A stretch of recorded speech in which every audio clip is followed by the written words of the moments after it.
여러분 안녕하십니까? 바울 서신의 조호영 교수입니다. 자, 오늘은 여러분 고린도전서를 여러분과 함께 살펴보도록 하겠습니다. 자, 여러분들에게 질문을 하나 던지겠습니다.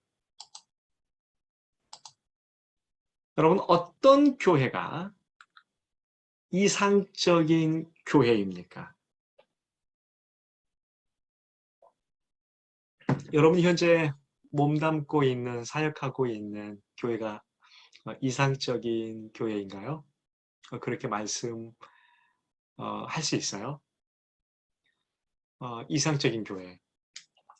이상적인 교회는 참으로 의미심장하고 중요한 표현이고, 이제 이 단어에 교회란 단어가 이제 붙어버리면 상당히 부담스러운 이야기가 될 수 있습니다. 이 땅에 살면서 과연 우리가 꿈꾸고 이상적으로 생각하는 그런 교회가 있을까? 네. 음, 겉모습은 정말 삐까번쩍하고 아름답고 어, 최고의 자재로 건물들을 쌓아 올리지만 과연 이 교회 내부로 들어가게 되면 그 겉모습과 달리 이상적이지 않는 그런 모습들이 상당히 많이 등장할 수 있습니다. 나타나요. 거기에서 오는 상처, 거기에서 오는 좌절감, 저희들뿐만이 아니라 많은 성도들이 그렇게 어, 느끼고 있음을 우리는 언제나 알아야 돼요. 아시겠죠? 말씀 맡은 자들로서 저희를 불러주셨는데 이러한 질문을 꼭 가지고 여러분 미래의 사역을 준비했으면 좋겠습니다. 그러니까 이상적이지 않기 때문에요. 우리가 속한 교회들이 이런 생각을 가끔씩 해요. 과연 초대교회는 초대교회는 이상적이었나? 라는 생각을 하고요. 이상적이지 않는 현 상황을 보면서 그래, 성경에 등장하는 교회들, 초기 기독교에 속한 이 교회들은 이상적이었을 거야. 그러니까 완벽한, 좀 어, 조화로운 어떤 그런 교회였을 거야. 그러니까 스스로 믿고 싶어하는 경향이 참으로 많습니다. 그러나 이 초기 기독교에 속해 있었던 초대교회에 속한 이 고린도 교회만 보더라도 꼭 그렇진 않습니다. 물론 사도행전에 등장하는 어떤 그 모습들도 그러니까 처음 모이기 시작하고 할 때, 예. 그 모습을 우리가 보면 좀 자연스럽지 못한, 좀 이상적이지 않은 그런 모습들이 꽤 많이 나타나요. 그래서 초대교회로 돌아가자, 초대교회로 돌아가자 이런 말 하시면 안 돼요. 네, 사람 사는 곳이었고요. 그들도 역시 분을 냈었고요. 그들도 역시 자기 밥그릇 또 자기 영역에 어떤 누군가의 어떤 침범이 일어나면 썽을 냈고요. 꼭 마찬가지예요.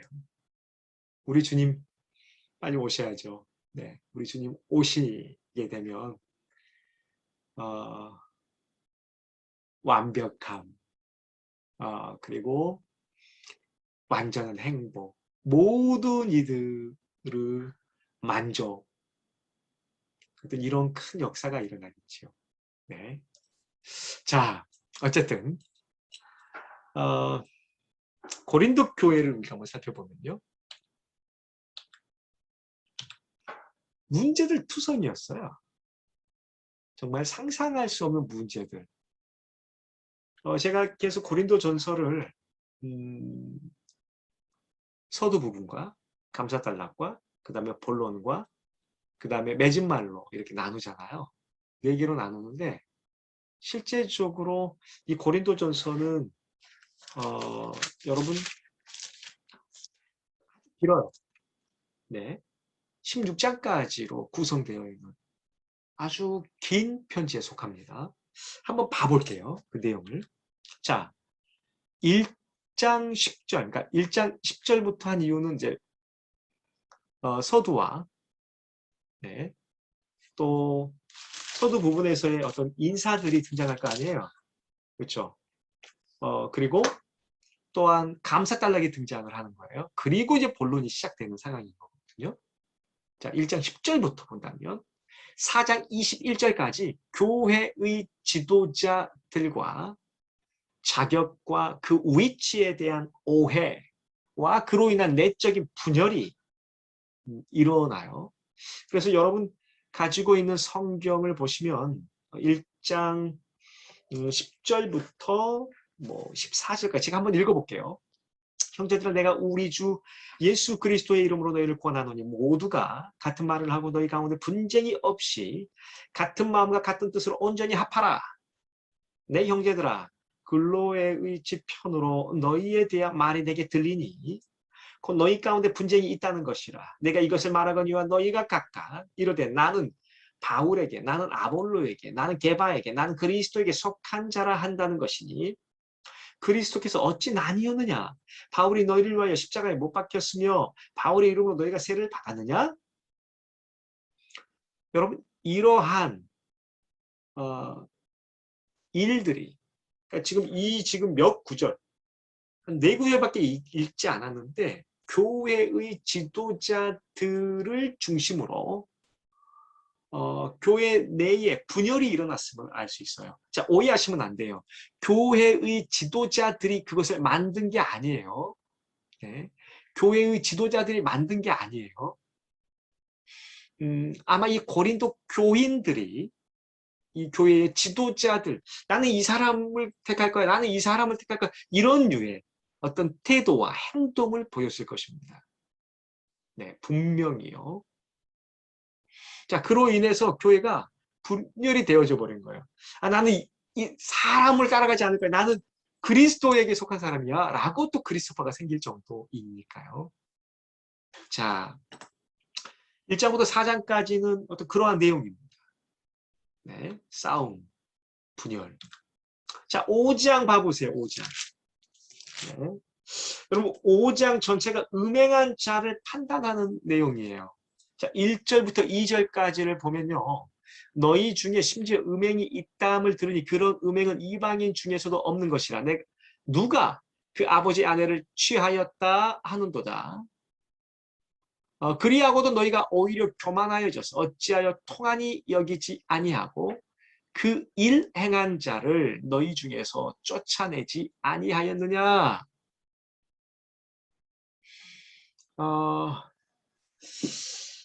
자, 여러분,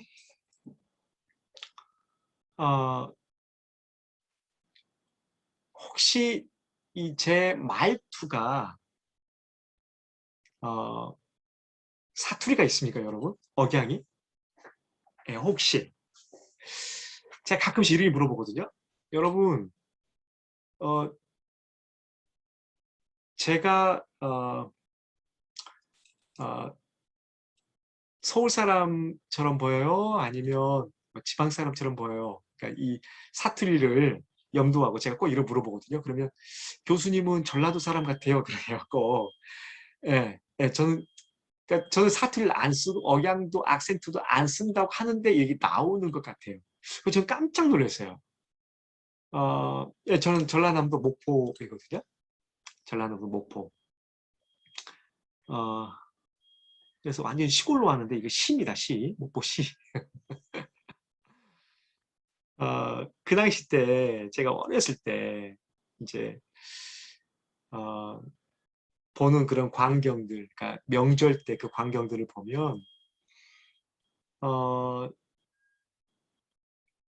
명절 때만 되면 서울에서 사람들이 내려와요. 저희 또 마찬가지인데 저희 누나들도 이제 서울에 있다가 명절 때가 되면 이제 집으로 내려오는 거죠. 그러면 하나같이 바뀌어진 게 있어요. 서울말을 쓰는 거예요. 서울말. 네. 서울말이라고 해서 좀 죄송합니다. 표준말. 서울말을 쓰는 거예요. 오, 이 서울말로 쓰니까요. 아, 그래 그러냐? 아이. 이렇게 말하다가 그랬니? 저랬니? 그랬어? 이런 간지러운데 지금도. 그러니까 그런 말을 쓰잖아요. 그러면 되게 세련돼 보였어요. 네, 아주 세련돼 보였어요. 그리고 어, 서울에서 내려오면 옷도 깔끔하고 아주 깔끔하고 어, 목포에 사는 저나 제 주변에 친구들을 보면 시커멓고 그런데 촌스럽고 막 그랬는데 제 누나들이나 주변에 서울에서 온 분들 보면 아주 서울말에 세련되고 막 깔끔하고 어떤 그런 느낌이 있었습니다. 그래서 아이 누나 완전히 그 서울말을 쓰네. 내가 막 이렇게도 하고 그랬는데 따라 살려고도 했는데 안 되더라고요. 예. 자, 여러분 사투리를 저도 안 쓰려고 하는데요. 어, 어, 또 누나들을 만나거나 좀 제가 마음이 편해지잖아요. 그러면 사투리를 씁니다. 자연스럽게 나와요.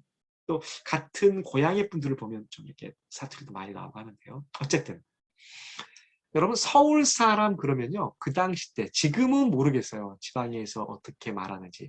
서울 사람 그러면 좀 깍쟁이 같고 네, 좀 세련되고 이런 느낌이 있어요. 네, 정말로.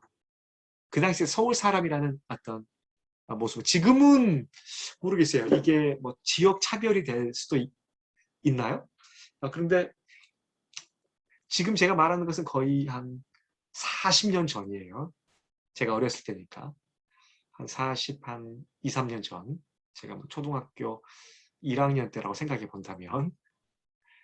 정말이요.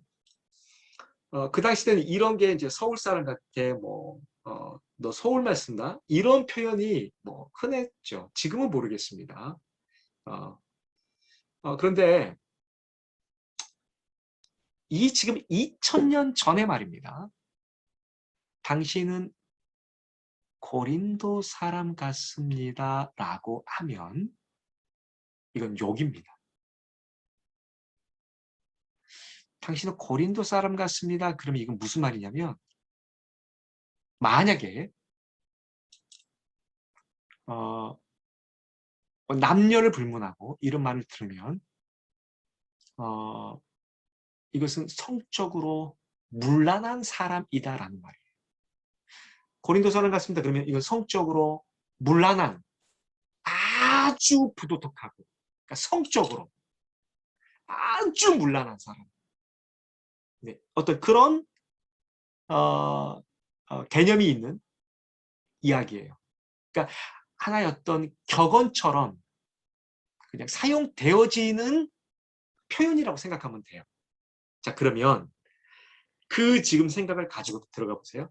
이방인 중에도 지금 이 편지를 받고 있는 고린도 교인들을 염두해서 이방인 중에도 고린도 교인들 중에도 없는 것이 너희 안에 일어났다라는 것이에요. 그게 뭐냐면 그 음행이라는 게 뭐냐면 누가 그 아버지 아내를 취하였다는도다. 이 아내라는 표현은 말 그대로 여러분 이게 귀네라는 단어거든요. 이 귀네라는 단어가 헬라어에서 여인이라는 표현도 가능하고 아내라는 표현도 다 가능해요. 네. 자, 그러면 여기서 아버지 아내라고 한다고 한다면 아버지의 여인, 아버지의 여자 이 표현이 좀 더 맞을 수 있어요. 네. 이 귀네라는 표현 안에서 이게 다 들어가 있으니까. 그러면 이 표현은 우리가 알고 있듯이 이 표현이 적절할지 모르겠습니다만 계모 정도인 거죠. 네. 그러니까는 나이가 많은 엄마라고 생각하시면 안 돼요. 어떤 그런 계모라고 생각하면 안 되는 거예요. 이 아버지가 살아있는지 아니면 pass away 되었는지 물론 나타나진 않습니다. 예, 그러나 지금 현 상황에서 아내를 그 아버지의 아내니까 이 계모를 취하고 있는 것으로 이해해야 돼요. 자, 여기서 또 취하였다는 표현이요. 우리는 이게 과거로 되어 있거든요. 과거 아니에요. 과거로 보시면 안 돼요. 자, 여기에서 이 취하다라는 이 표현은요. 현재 능동태 부정사로 되어 있습니다. 이것은 계속해서 keep going, 계속 ongoing action이에요. 계속 지금도 그 교회 안에서 일어나고 있다는 것을 이야기하는 거예요. 네. 자, 지금 음행이 교회 안에 이렇게 일어나고 있다는 거예요. 네. 근데 쫓아나지 않는다? 지금 말하는 거예요. 자, 6장 보면요. 세상 법정에 송사하지 말라라는 표현입니다. 네. 지금 그 문제를 지금 다루고 있고요. 뒤에 보면은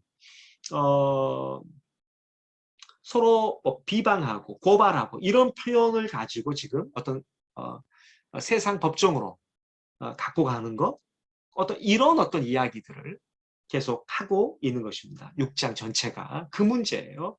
그리고 이제 12절부터는 이제 음란에 대해서 나오는데 아마 이것 역시 5장에 등장하는 이 문제, 음행 문제와 관련되어지는 어떤 그런 문제가 아니었겠는가라는 것이에요.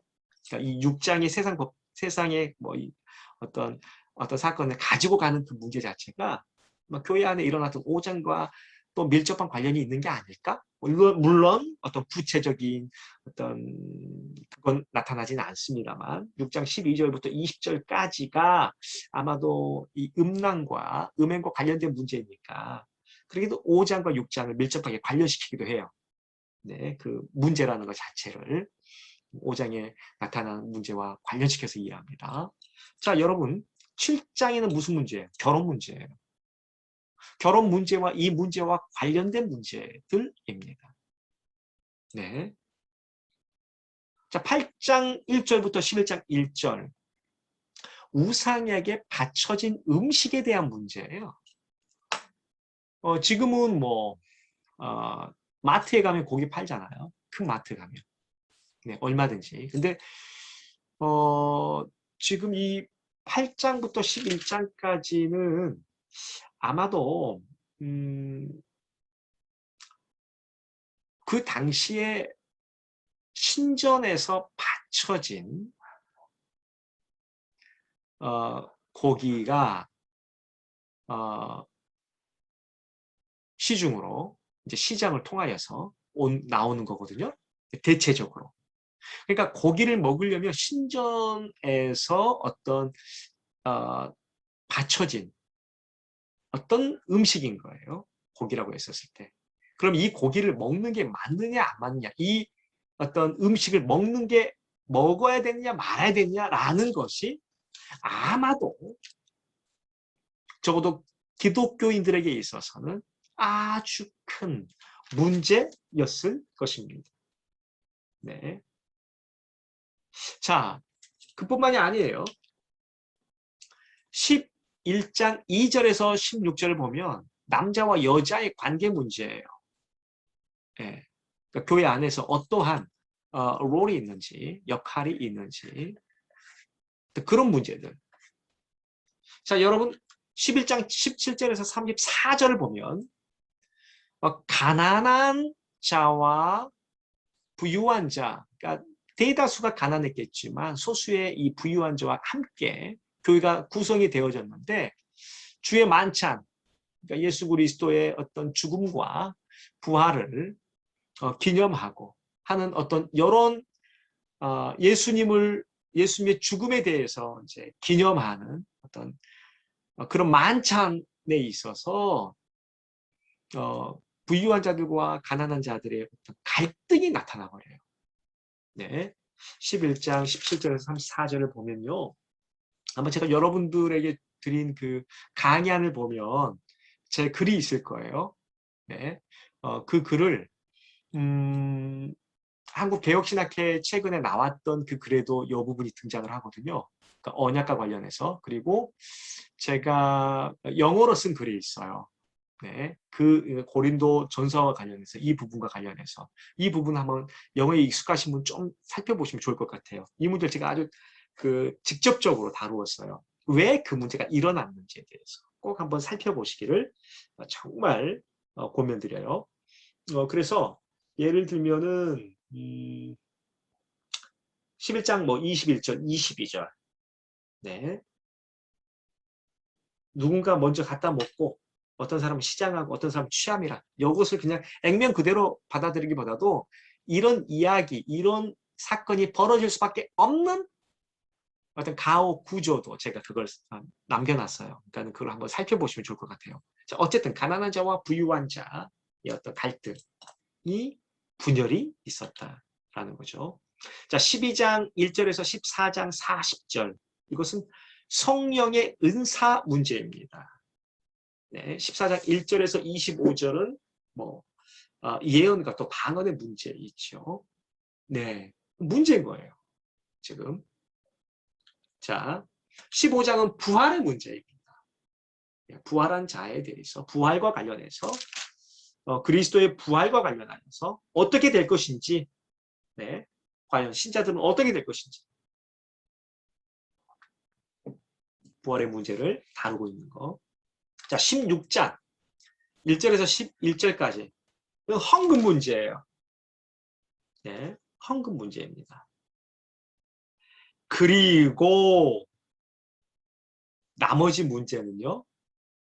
나머지 문제는 그러니까 16장 12절 이것은 이제 아볼로에 관한 이야기이고 13절부터 24절 마지막은 맺은 말인 거예요. 그러니까 무슨 말이냐면 이 긴 편지에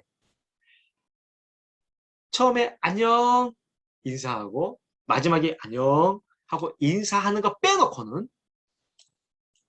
다 문제예요. 그러니까 초대교로 돌아가자 이러시면 안 돼요. 우리 상상할 수 없는 문제들이 참 많아요. 네, 상상할 수 없는 문제들. 그러니까 그때나 지금이나 여러분 초대교회나 지금 오늘날의 교회나 또 어떤 이 역사의 어느 시점에서 어떤 시점을 뭐 이야기한다고 하더라도 언제나 문제였다. 힘들었다. 완전하지 않았다. 이상적이지 않았다라는 것을 꼭 기억하셔야 해요. 아시겠죠? 자, 어떤 그런 상황이고요. 이제 고린도전서를 좀 본격적으로 이해를 해보도록 하겠습니다. 네, 큰 두 기둥, 학문적인 차원의 것과 서신의 차원을 저희는 보게 될 것입니다. 자, 지금 이제 이 시간에는 학문적인 차원, 학자들이 이제 좀 거론하는 이야기들이라든지 학자적인 차원에서 어떻게 이 부분을 고린도전서를 접근할 수 있는지, 고린도전서에 접근하고 학문적 이야기들을 좀 생각할 수 있는지 아카데믹한 이야기도 한번 살펴보도록 하겠습니다. 고린도 지역으로 보낸 서신은 몇 개? 아니 교수님 이것도 질문입니까? 전서와 후서죠. 만약에 그렇게 답변하면 저는 그렇지요. 이렇게 제가 이제 답변을 하겠죠. 저도 역시. 그런데 그렇지 않아요. 그러니까 전서와 후서는 고린도 교인들에게 보내진 현존하는 서신들이라고 생각하시는 게 좋아요. 자, 그러면 그렇지 않다는 말입니까? 고린도 지역으로 보낸 서신이 두 개가 아니라는 말입니까? 한번 실제적으로 제 이야기가 아니고 본문 말씀으로 들어가서 한번 살펴볼까요?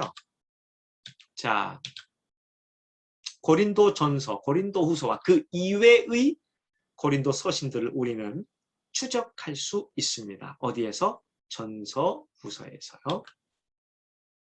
자, 바울은 고린도 지역의 교회를 약 50년에서 52년에 세우고 현재 고린도 전서와 고린도 후서 이외의 다른 두 편지를 이미 기록했음을 암시해요. 각 서신에 나타난 바울의 진술을 토대로 우리가 다음과 같이 생각할 수 있겠습니다. 자, 고린도 전서 5장 9절 그리고 11절을 한번 이렇게 봐볼게요. 고린도전서 5장 9절은요. 내가 너희에게 쓴 편지. 자, 그러면 아마 얼뜻 보기에는 내가 너에게 쓴 편지, 내가 지금 너에게 쓰고 있는 편지라고 생각할 수 있어요. 근데 그렇지 않아요. 자, 헬라어로 볼게요. 에그라프사 휘민 엔테 에피스톨레. 자, 그라포가 쓰다라는 의미예요. 자, 푸사, 푸시가 왔죠? 푸사. 과능직, 일, 단위죠. 과거예요. 내가 썼다라는 것입니다. 그리고 에피스톨레가 이제 편지라는 뜻인데 관사가 등장하죠. 그러면 그 편지에서 썼다는 거예요. 자, 있는 그대로 번역을 해볼게요. 내가 너희에게 그 편지 안에서 썼다입니다. 그러니까 이미 썼다라는 거예요. 그러면 음행하는 자들을 사귀지 말라 하였거니와 그러면 이 내용은 이미 바울이 썼던 편지에 있다라는 것입니다. 그런데 아직도 그 문제를 처리하지 않고 교회 안에 그 문제가 여전히 있다라는 거예요. 그렇죠? 자, 지금 이 편지가 하나가 있는 거죠. 자, 고린도전서 5장 11절에 보면요. 같습니다. 이제 내가 너에게 쓴 것은 여기에서 이게 지금이란 뜻이 있어 버리잖아요. 근데 니는 지금이란 뜻으로 보통 번역을 합니다만 여기에서 니는 지금이 아니에요. 실제로라는 뜻으로 보셔야 돼요. 그리고 내가 너희에게 실제로 썼다라는 것입니다. 네. 그러니까 이미 바울은 고린도 교인들에게 편지 한 편을 먼저 보냈던 거예요. 그러니까 우리가 이 고린도 전서와 후서 안에서 추적해 본다면 현재로서 네. 이것을 편의상 고린도 서신 A라고 해보죠. 네. 자, 그 다음입니다. 고린도전서 16장 8절이라고 하면 네. 바울은 고린도전서를 쓰고 있을 때 에베소 지역에 머물고 있었다는 것을 우리에게 알려줘요. 그렇죠? 자, 그러면 이것은 편의상 바울의 연대기를 기준으로 했을 때 53년, 54년 정도 된다고 한다면 고린도 서신 B라고 합니다. 이것은 우리가 가지고 있는 고린도 전서예요. 네, 고린도 전서. 내가 오순절까지 에베소에 머물러야 함은 이런 흔적들을 보면 사도행전과 관련해서 보면 이것은 현재 여기에서 머물러서 고린도 전서를 쓰고 있다라는 암시를 우리는 받게 되는 거죠. 자, 고린도 후서 2장 4절과 7장 8절에서 바울이 또 다른 고린도 서신을 언급을 해요. 네.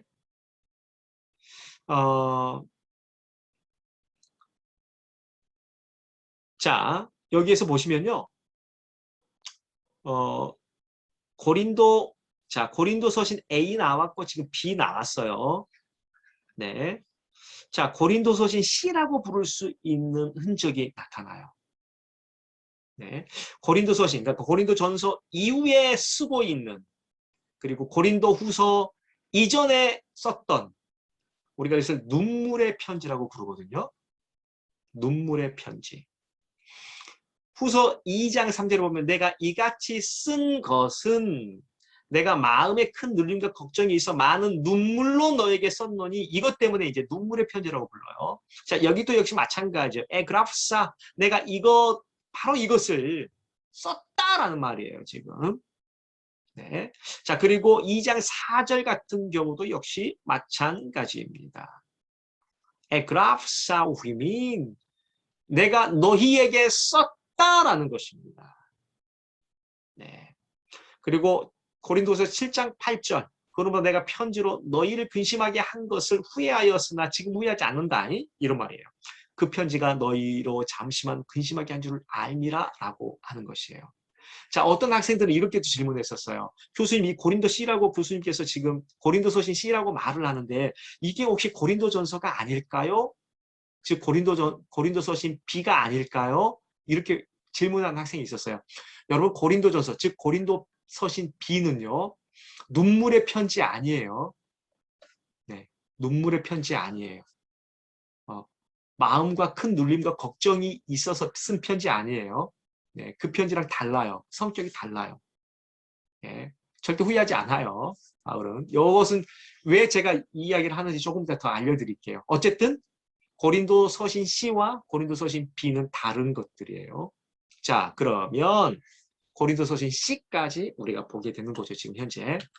그리고 난 다음에 고린도 후서의 여러 구절들 안에서 바울은 현재 이 본 서신을 저술하고 있음을 나타내요. 네. 그러니까 지금 이것은 고린도 후서를 말하는 거예요.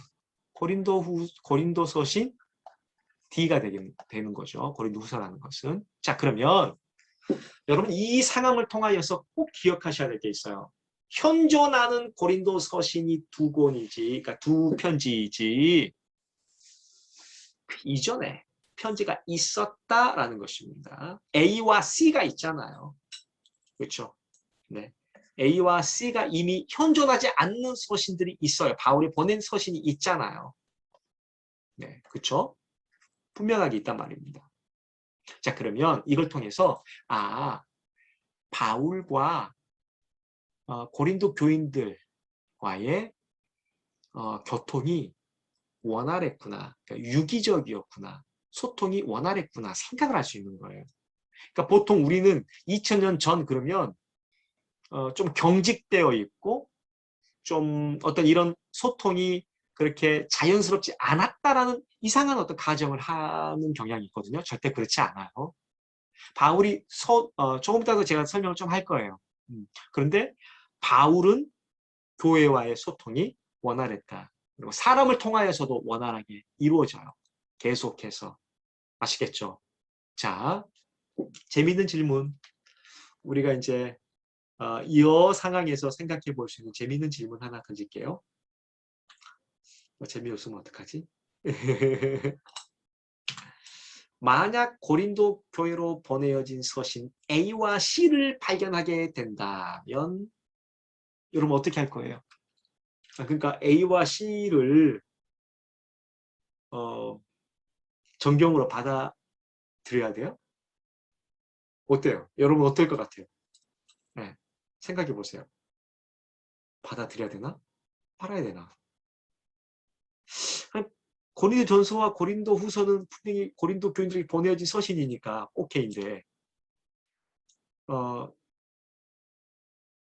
그런 의미에서 고린도 A와 C가 발견된다면 한번 생각해 볼 문제 아니에요?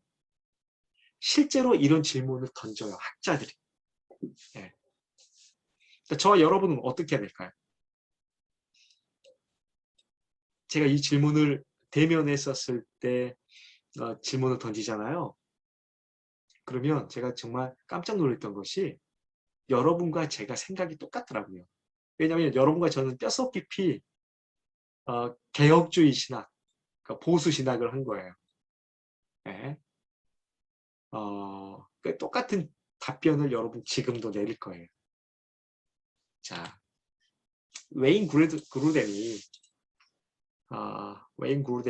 이제 이야기를 해보는 거예요. 고린도전서와 고린도후서에 언급된 다른 서신들에 대한 진술이 분명히 나타나지만 정경에 포함되지 않는 것은 하나님의 역사로 인정해야 된다. 역시간적인 오류의 견지에서 주님께서는 이 편지들이 보존되는 것을 허락하지 않았던 것이다. 한번 여기 이 부분을 살펴보시면 좋을 것 같아요. 그러니까 우리 역사신학을 배우잖아요. 또 그러니까 역사신학의 주요한 근거가 뭐예요? 역사 속에서 하나님께서 일하셨음을 우리가 인정하고 받아들이는 것이거든요. 생각해 보세요. 네, 그게 이제 역사신학의 근거예요. 그래서 우리가 역사신학을 배우는 거예요. 역사를 배우는 거예요. 그렇죠? 우리 학교에서 네, 하나님께서 어떻게 일하셨는지 역사 속에서 사람들을 통하여서 교회를 통하여서 나타나는 모든 것들이 하나님의 역사잖아요. 자, 그런 역사를 하나님의 역사를 하나님의 일하심을 생각을 한다면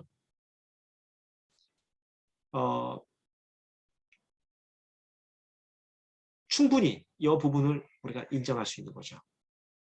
하나님의 일하심으로 인정해야 된다.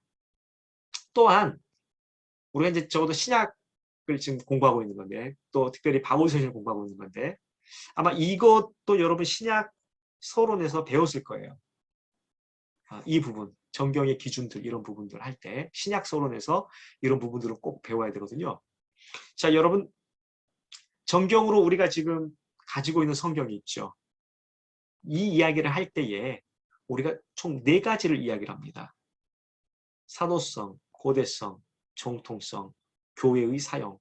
자, 사도성은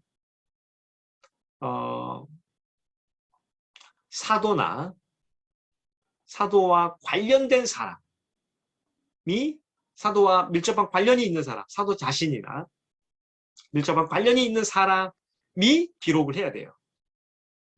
고대성은요. 사도 시대에 기록되어진 것만 가능해요. 정통성은요. 사도적인 가르침과 부합해야 돼요. 가르침에. 교회 사용은요. 그 서신이 또는 그 책이 성경이 교회에서 사용이 되어져야 해요. 네, 이게 4가지 아주 중요한 정경의 기준들이라고 하거든요. 만약에 고린도서신 A와 C를 보았을 때 어떤 게 걸리나요? 네, 이건 오케이. 그다음에 고대성도 오케이. 정통성도 오케이겠죠? 사도적인 가르침일 것이니까. 교회에서 사용이 되어지지 않았어요. 네, 언급이 안 되어지고 히든, 그러니까 숨겨져 있어요. 라고 한다면 글쎄요. 정경으로 받기가 쉽지 않겠죠. 그러나 아주 중요한 문서는 되겠지요. 중요한 문서는 되겠지요. 자, 여기에도 뭐 할 말이 많은데요. 다른 이야기로 또 넘어가 볼게요. 고린도전서의 구성 우리가 살펴볼 때에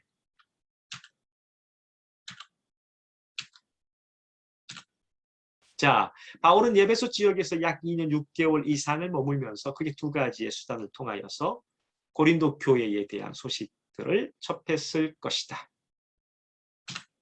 자, 이에 대하여 편지를 보냈을 것이다. 제가 조금 전에 말씀드렸죠. 바울은 또 고린도 교인들은 더 나아가서 초대 교회 사람들은 좀 경직되지 않았어요. 그러니까 원활하게 움직여요. 원활하게.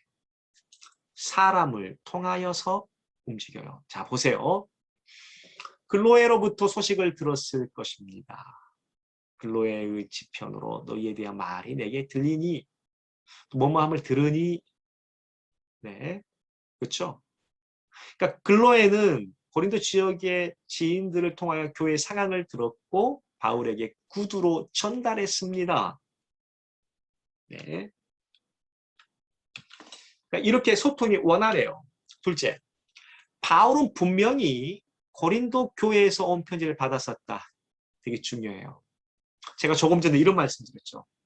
바울이 A하고 C 그리고 B하고 D는 고린도 전서가 후서잖아요. A하고 A, B, C, D 우리가 알고 있는 것만 해도 이 편지를 보냈다라고 그랬잖아요. 지금. 그렇죠. 그런데 고린도 교인들 역시 편지를 바울에게 보냈어요. 그러나 우리가 가지고 있진 않아요. 그걸 어디서 알 수 있냐고요? 성경에 나오잖아요. 보세요. 7장 1절에 보면 너희가 쓴 문제에 대하여 페리, 대, 세, 쌈의 사태니까요. 너희가 썼던 것입니다. 그러니까 고린도 교인들이 쓴 거예요. 예, 그러니까 너희가 썼던 그 문제, 그러니까 글로 썼던 문제. 자, 그러면 우리가 이렇게 생각할 수 있어요. 엄밀하게 이 페리 대라는 거 있잖아요. 무엇에 대하여가 now about, now about 이라고 제가 하는데요. 우리 그 와이머 교수님의 책에는 now about a formula라고 해요. 저는 이제 대하여라고 번역을